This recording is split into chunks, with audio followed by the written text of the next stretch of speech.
Okay, folks, good evening. Hello to everybody. The sound is okay, I'm assuming, right?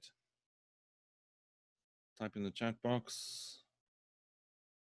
Yes, okay. All right. Today we are going to talk about a subject which is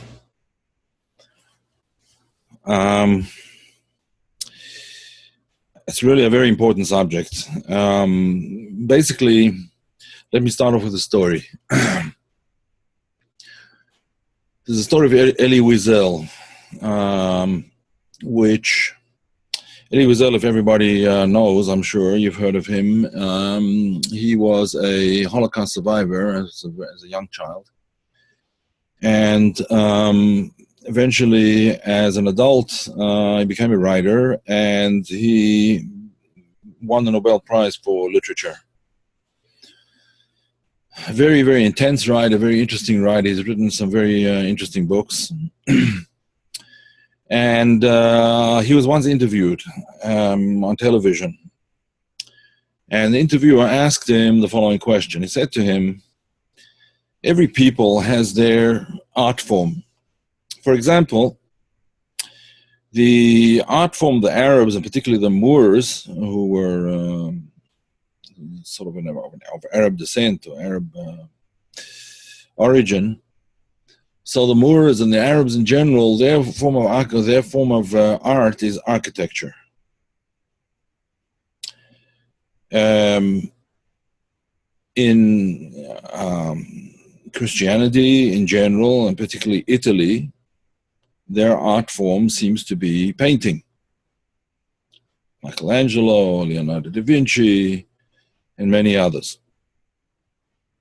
Germans have the art form of music.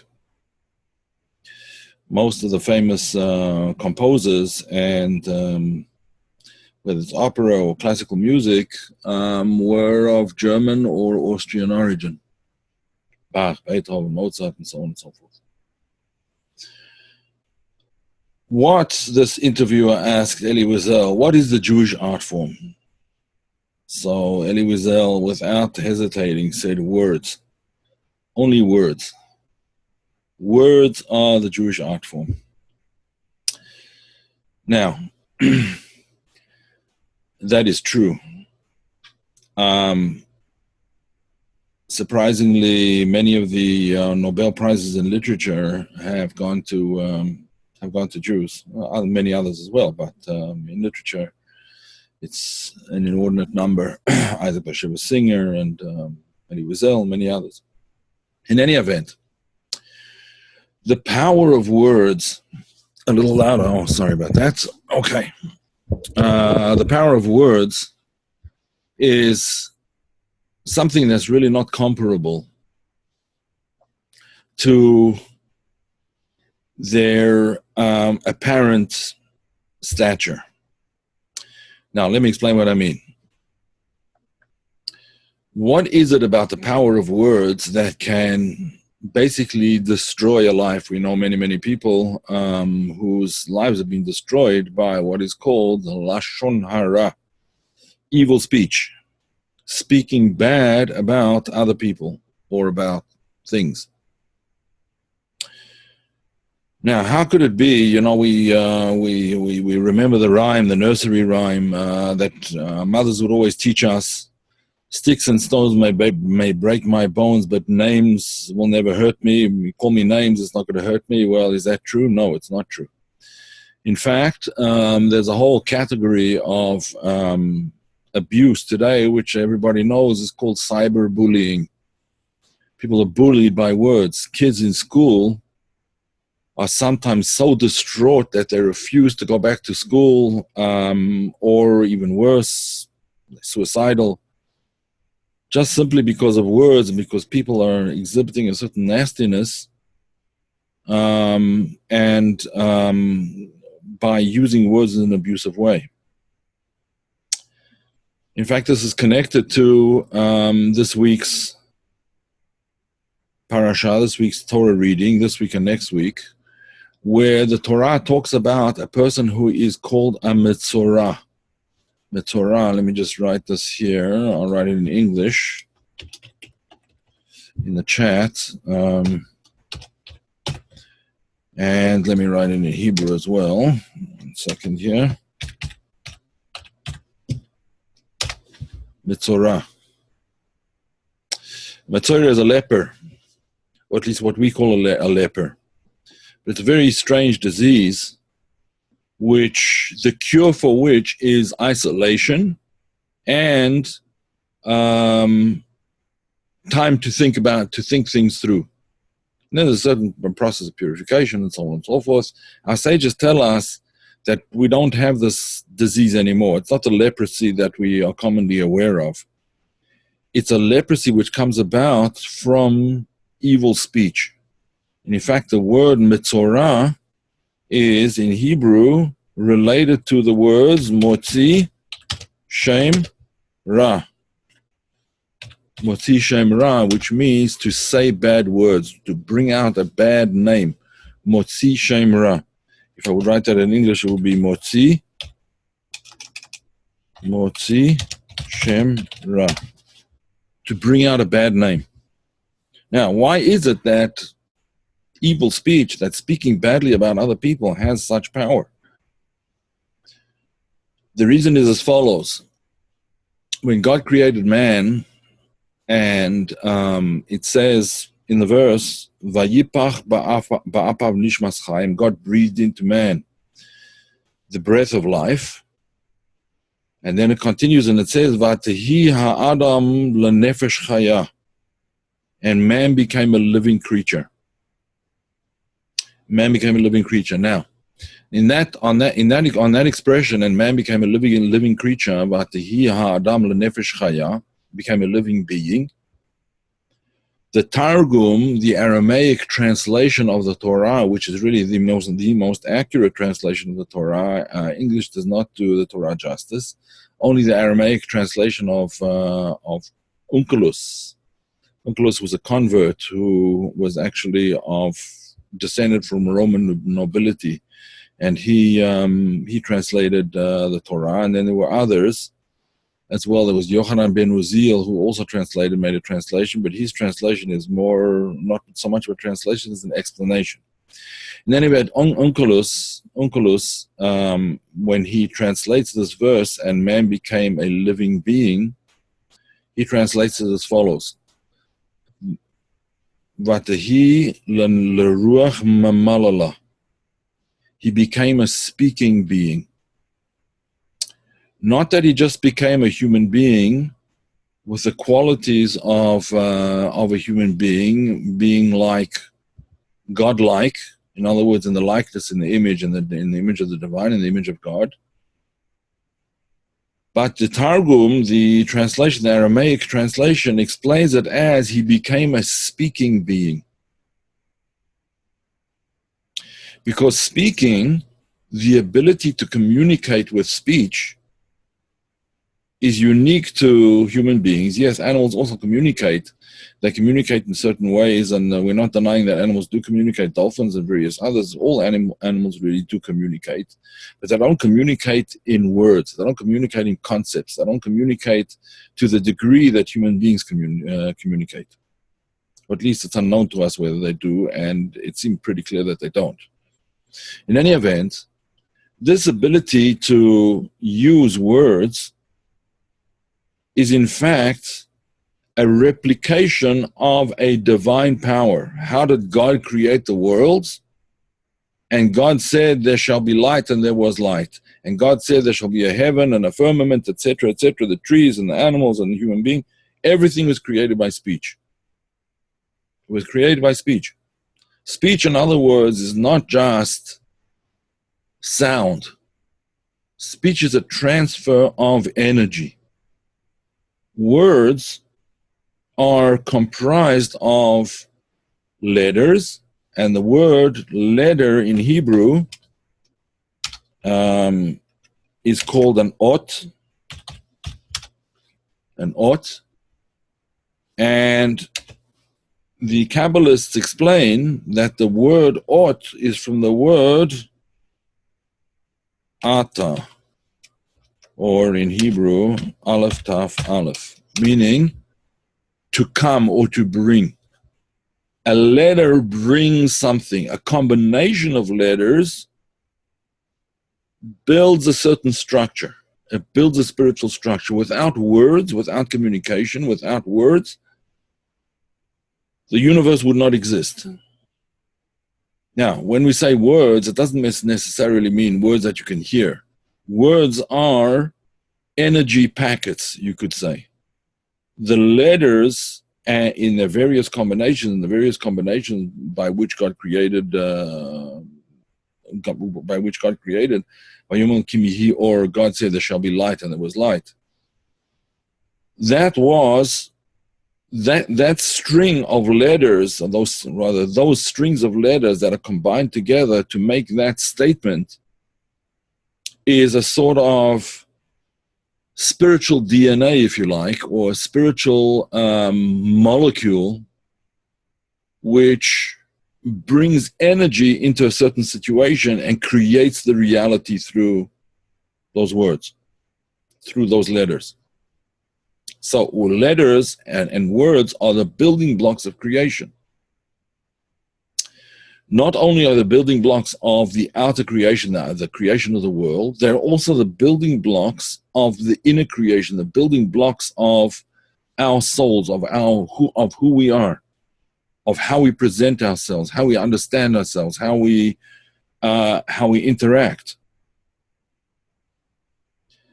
If God made man into a speaking creature, then speech is obviously one of the primary faculties which represents human beings. If you remember the story of the Tower of Babel, why did the whole thing fall apart? Because they stopped being able to communicate. Because their plan was to create an edifice which would replace the need for divine revelation. Therefore, the appropriate consequence, I don't want to call it a punishment, but the appropriate consequence was that they could no longer communicate. One guy asked for a bucket and he got a brick, and whatever. He asked for water and he got sand. People stopped understanding each other.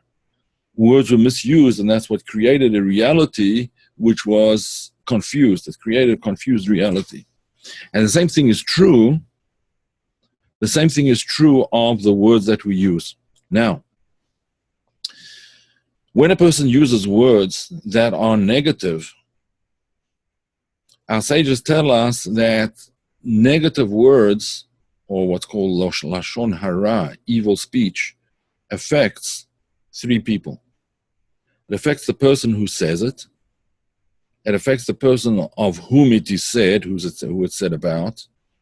And it also affects anyone who listens to it, or even hears it, even if he doesn't listen to it, but he hears it.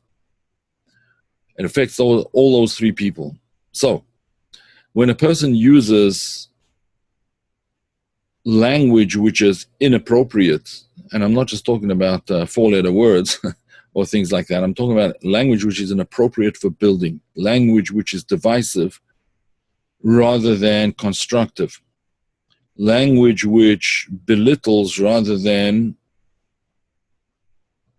makes greater, language which humiliates rather than language which empathizes. When a person says that kind of language, when he uses those kind of words, so what he makes around himself essentially is an aura of negativity. An aura of negativity that affects the person himself who said those words. A prime example of such a thing seems to have been the very evil and nasty person, Charles Manson, a murderer. He wasn't just not a nice person. He was a murderer. And he used words according to according to reports. He humiliated and shamed people into doing what it is that he wanted them to do. One of the signs of an evil person is someone who uses words to manipulate other people.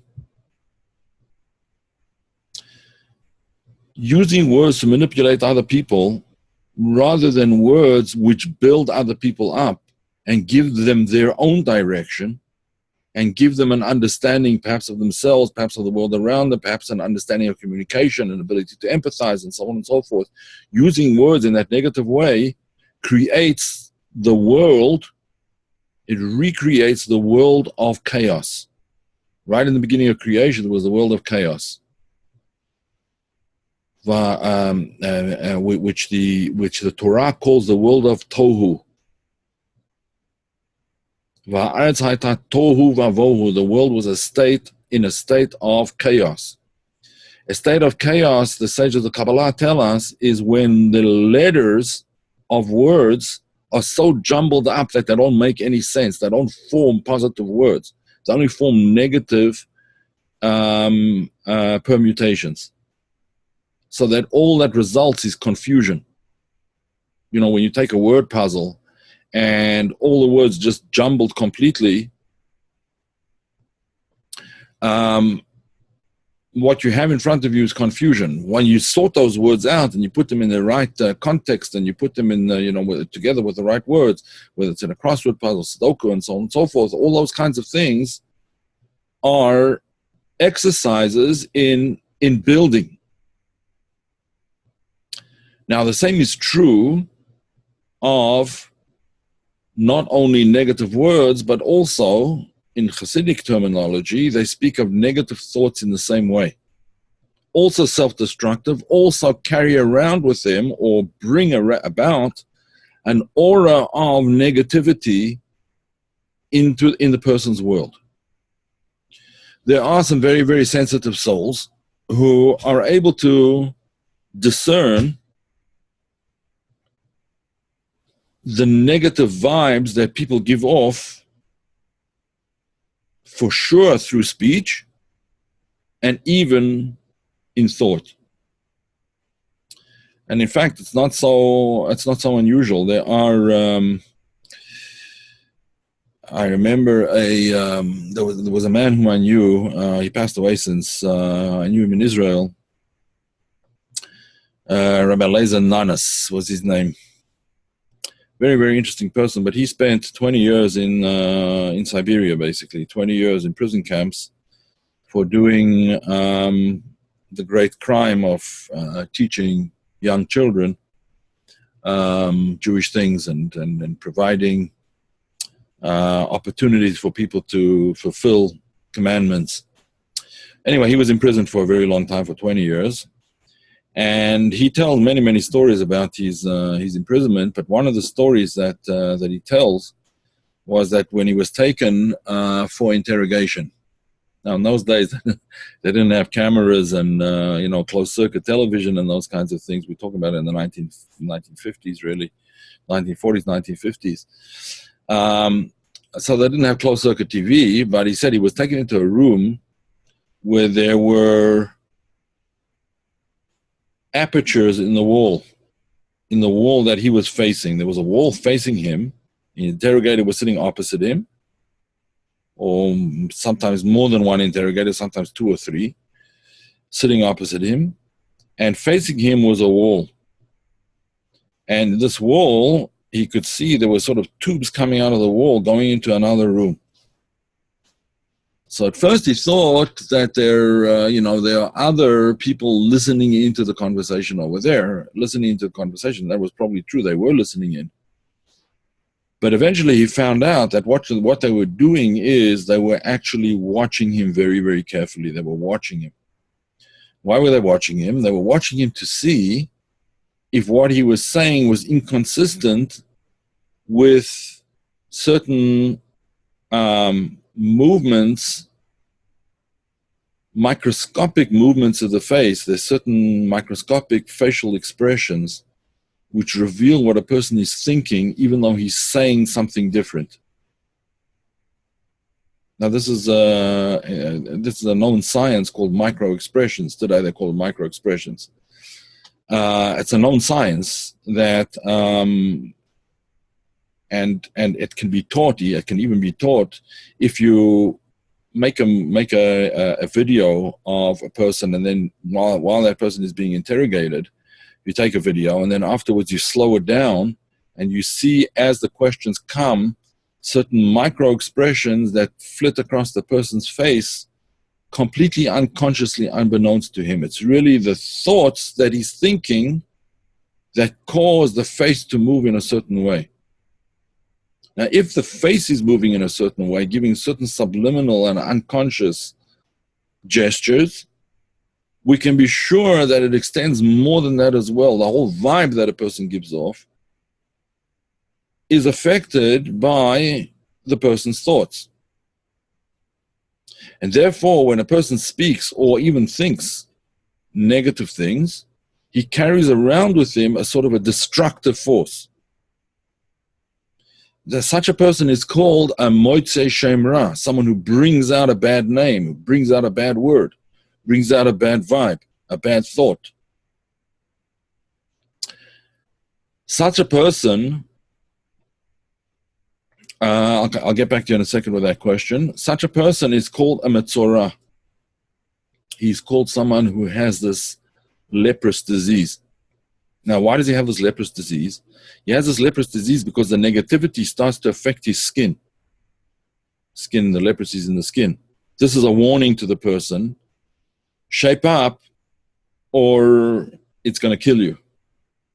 And therefore, he has to be isolated and taken away from society and kept in isolation for a period of time, initially for a week, so that he can reflect, so that the person can reflect on what it is that caused them this skin disease, which we call leprosy. And again, it wasn't the leprosy that we have today, or that mostly we've gotten rid of today. But it wasn't that kind of leprosy. It was a spiritually caused leprosy. It wasn't due to microbes and things like that. And it wasn't something that antibiotics could cure. It had to be purified from within the person himself or herself. That's all talking about on the negative side. I'll talk about on the positive side, but I just want to answer a couple of questions which were asked. Someone asked, at the stage of Tohu, did the Torah already exist? If the Torah talks about the world of Tohu, then the Torah did exist. Yes, the Torah preceded the world, preceded creation. In fact, our sages say quite clearly that Alpayim Shana Kadma Torah Lo'elam, the Torah preceded the world by 2,000 years. Now, when it says 2,000 years, it doesn't mean years in time, because time had not been created yet. It preceded the world by 2,000 levels of spirituality, 2,000 levels. So the Torah did already exist at that point in time, yes. Another question, there's a fine line between manipulating someone and setting an environment for healing as counselors doing their work. So one has to use words wisely, exactly. That is exactly, in fact, what I would like to talk about now, the idea of the opposite side of motzei shem ra, bringing out a bad name. The opposite of that is essentially motzei shem tov, to bring out a good name, to bring out the good qualities in something. Now, there is a famous Hasidic discourse. When I talk about a Hasidic discourse, what it means really, essentially, is a Kabbalistic essay. Essentially, that's what it is. It's an essay it's Kabbalistic in nature, but its style is Hasidic. It's more sort of conversational rather than technical. More conversational rather than technical. So there's a Hasidic discourse discussing a certain prayer which is called Hallel. I'll write it here in the English. Oh, I'm in the Hebrew mode, 1 second. Hallel, or Hallel in Hebrew, right? Hallel. Hallel is a prayer which is said at certain times of special joy. It is also said Rosh Chodesh. Rosh Chodesh means the beginning of the month. The beginning of the month is another time we say Hallel. We don't say the complete Hallel. That's only said on Jewish holidays, the complete Hallel, and sometimes on other occasions as well.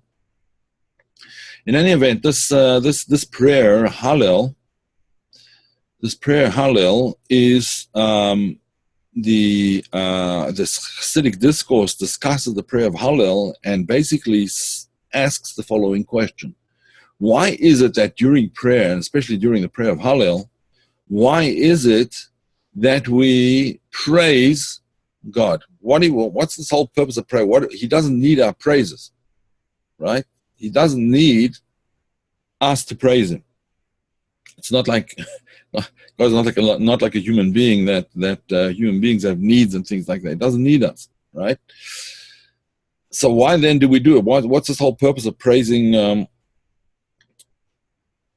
God? So one of the answer that's given in this discourse is that when you praise, you bring forth, you cause to shine forth the qualities which you mention, So, meaning to say, therefore, if we translate that into the human sphere, that when you praise a person with qualities, with positive qualities, even though the person doesn't necessarily have those qualities in a revealed way, they will, if it's said right, they will become revealed. Now, one has to be careful in how one does this, because it can set up a certain expectation in the person that I don't have to work for these things, they'll happen automatically. So if a person, a parent, let's say, always praises their child, oh, you're so smart, oh, you're so beautiful, that can be destructive, because it doesn't say anything about what the child is doing in order for the smartness and in order to express his smartness. Oh, you're so smart because you sat and learned through this thing and now you know it. It's very different from saying, oh, you're smart. You're so smart. You are beautiful because you project an inner beauty as well as an outer beauty. And what is an inner beauty? You could explain to a child in their terminology and their ability to understand. A certain radiance which comes out of the person of warmth and friendliness and happiness and curiosity and so on and so forth. And that's what makes you beautiful. I'm sure everybody's seen people who physically are very attractive, but as soon as they open their mouth, they can be rather repulsive. I'm sure you know this. And on the other side as well, people who are not necessarily that physically attractive but shine from within are much more attractive than their outer looks would suggest. There's a certain radiance to those kinds of people. So when we're talking about speaking and bringing out qualities in a child or in another person, being careful to tie it to an action or something that the person did or will do, we can actually bring out in the person, we can start to build the person up all the way from being very down on themselves to having a feeling of accomplishment or having a feeling of hope, of positivity, of something in front of them. As many of you know, and I've mentioned it here several times, I volunteer for a crisis hotline once a week, sometimes more than once a week. And this crisis hotline has taught me a tremendous amount of things about human personality, first of all, the resilience of human beings, but also the destructive nature of constant criticism, the destructive and corrosive nature of constant criticism or verbal abuse. Just as bad as physical abuse, just as bad. And on the other side of the coin, the positive effect of a good word at the right time.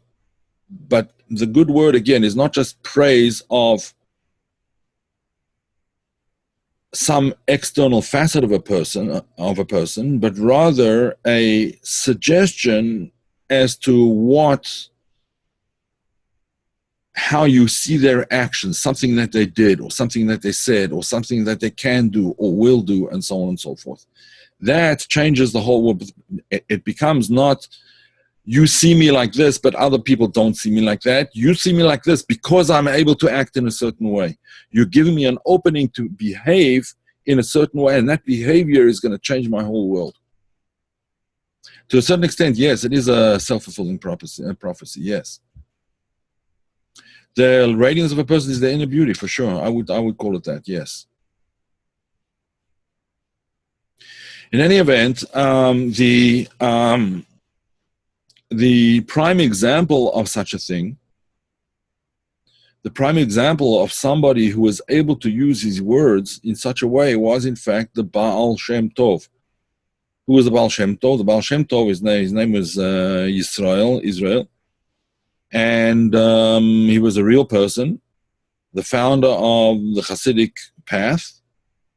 And he was called the Baal Shem Tov, which literally means the master of the good name, not only because he had mastery of the divine names, but because he had mastery of the ability to bring good out of people by using words. When we say master of the name, we don't necessarily only mean the divine name. It means the names that he gave people, or the words, in other words, the words that he said to them that built them up, that made them feel good about themselves, that made them feel hope, that made them feel that the world was not a bad place, that there was place for them, and that they had purpose, and that they have contribution to make, and so on and so forth. Therefore, he was called the Baal Shem Tov. Who did he go to? The Baal Shem Tov was not famous for going to the sages and the saints of the generation, and there were many of those. He had the reputation of going to the downtrodden, to the poor, to the laborer, to the people who were very simple and very unlearned, and didn't have a great self-image, being that they were considered ignoramuses. In those times, certainly to be regarded as an ignoramus was devastating. Knowledge has been held in very high esteem in the Jewish world. So a person without knowledge, an ignoramus, is a lowlife, is nothing, is worth nothing. And unfortunately, there were people that treated them that way. Along came the Baal Shem Tov, and he said, no, even in the world in which you live, you can learn from the world around you, from things that happen. You're a farmer.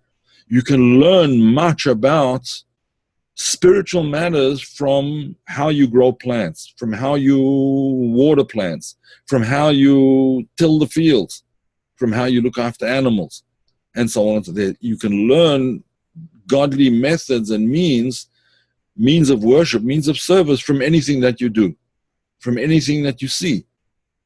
And therefore he was able to make that world a positive world.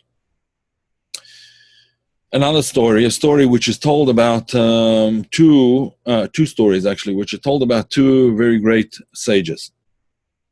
One story is about Rabbi Akiva. It's a story that you may be familiar with. It's a very common story, commonly told.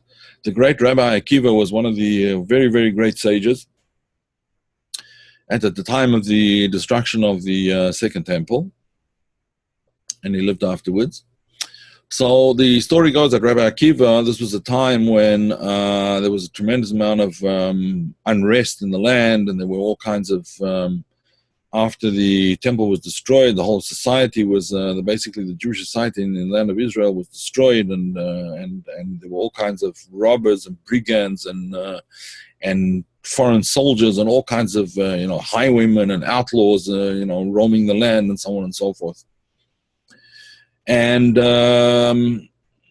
times were not great. Anyway, he had to travel somewhere, and he took with him the various things that he needed in those days. He took with him a candle, so he'd be able to study by night on the road. He took with him a rooster instead of an alarm clock, and he took his donkey. He didn't have a car at the time. So he took with him these things, and he went on his journey, and overnight he was going to stop in a town.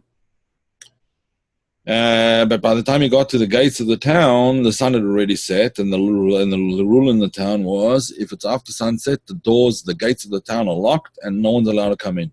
They were afraid of outlaws and so on and so forth coming into town and making trouble.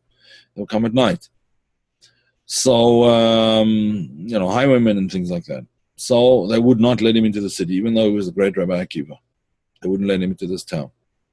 So what can he do? He spent the night out in the field, but he said, whatever God does is for the good. Everything God does, the merciful one does, he does for the good. So he spent the night out in the field, he lit his candle, he started studying. All of a sudden, a wind came up and blew out his candle. He couldn't light it again. It was a strong wind. So he said again, everything God does is for the good. And then, during the night, some kind of feline animal came and ate the rooster. And when he discovered this, he also said, same thing, everything that God does is for the good. And then a wolf came and attacked him, or a lion, whatever, came and attacked his donkey and killed the donkey. Again, he said the same thing, whatever God does is for the good. In the morning, when he went back via the town, he went to get some supplies and so on and so forth, he saw that the town had been attacked during the night. Many, many people had been killed. And some had been sort of shipped off as slaves and so on and so forth. And had he been in the town, he would probably have been one of the targets to be held for ransom by these lowlifes, these no-goodniks. So, how did Rabbi Akiva make his situation into a positive thing? Because the way he looked at it was, whatever happens, it's going to have a good end. It's going to be a good ending to it. It may not be pleasant right now. I have to sleep out in the field instead of a bed. I may have lost my rooster and my donkey, and I couldn't study during the night because the candle got blown out by the wind. But nevertheless, there's a good purpose, and I don't know what the good purpose was, but there was a good purpose. And that's how he changed a negative situation really into a positive one. But there was another sage whose name was Nahum Ish Gamzu. He was from a place called Gamzu, according to some opinions. According to others, he was called Gamzu because of an expression that he would always say. He would say, Gamzu l'tova, this is also for the good. A little bit different from the way Rabbi Akiva said it. Rabbi Akiva said it will turn out good in the end. Because God did it, it'll turn out good. He was saying, no, this is good right now. Anyway, there's a long story. I don't want to get into all the details of the story. But basically, he was also traveling. He was sent as an emissary to Rome to beg for the Romans to lighten up a little bit on their taxation of the people that were taxing them to death. Sound familiar? Anyway, they were getting taxed to death, and people couldn't make a living where it was impossible, and it wasn't even worth working anymore because you were just getting taxed everything. So he was sent as an emissary by the sages to Rome to ask that they reduce the taxes. The sages, knowing that the Roman emperors had an insatiable appetite for wealth, gave him a box full of jewels and gold and all kinds of things like that, which he took with him.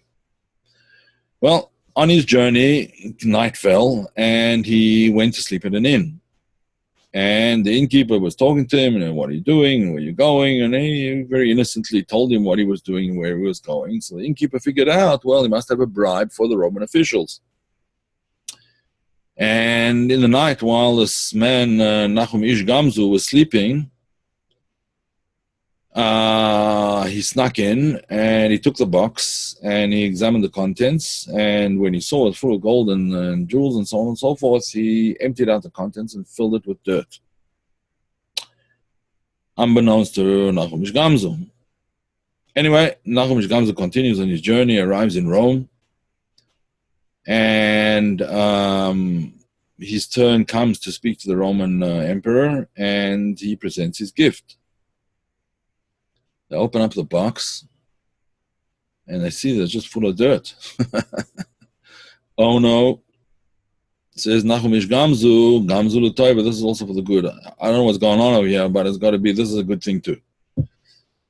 And the story goes that Elijah the prophet suddenly appeared and said to the Roman emperor, perhaps this is the same kind of dirt which Abraham used against his enemies, which today we know we call gunpowder, right? Exploding. It said that Abraham, you took some, however he did it, he took some dirt and he threw it at his enemies and it exploded, made an explosion. And that chased him away. So they tried the dirt, and it indeed exploded, and he was richly rewarded, and they promised that they would reduce the taxes and so on and so forth. The end of the story was that the innkeeper figured out, he heard this whole story when Rabbi Akiva came back, when Nachum Ish Gamzu came back, he thought, oh, I'll take the same dirt and go to the Roman emperor. But of course the miracle didn't happen over there for him, and he was executed for being facetious, just bringing a box of dirt to the emperor. So he got his just reward. In any event, the person, a person who uses words in a positive way is in a sense called a Baal Shem Tov. He's also called a master of a good word. There's some people that have this as a knack, just whether it's they're born with it or whether they cultivate it, but some people definitely have the knack of building up other people and of making them into something that makes them feel good about themselves, feel good about the world, feel good about what they're doing, whatever it may happen to be. Gives them a purpose in life, not just make them feel good, but give them something to do, something good to do, to improve their own lives or the lives of others and so on and so forth. So that is really essentially what this week's Torah reading and next week's Torah reading is all about. When you're listening to it or if you read it over yourself, think about the idea of how we can bring out good in another person, not just a good feeling, but a good quality of character that's going to carry over into positive action and making a positive atmosphere and so on and so forth. A good word said at the right time is like a slap on your back. Use the wrong time is a punch on your shoulder. Right. Yeah. That's correct. Right. Words are not an expression of our heart, and that's true. We change our heart so that the words may express, like God says, I am there. I am going to show his love of everything. Yes, is left-brained. Or he likes the left brain mode more. I don't know that that's necessarily true. The left brain is more the logical brain, and the right brain is more the sort of impulsive but creative side of the brain.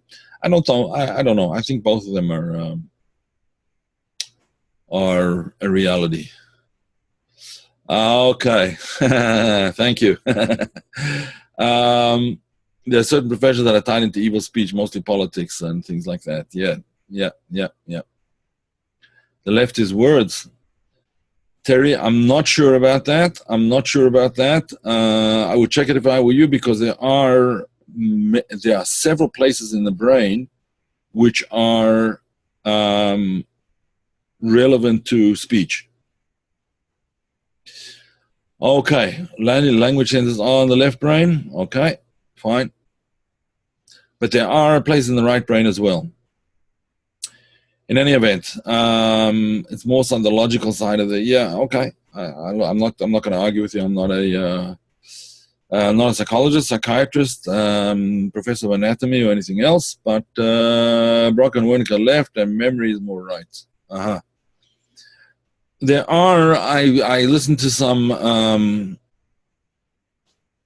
some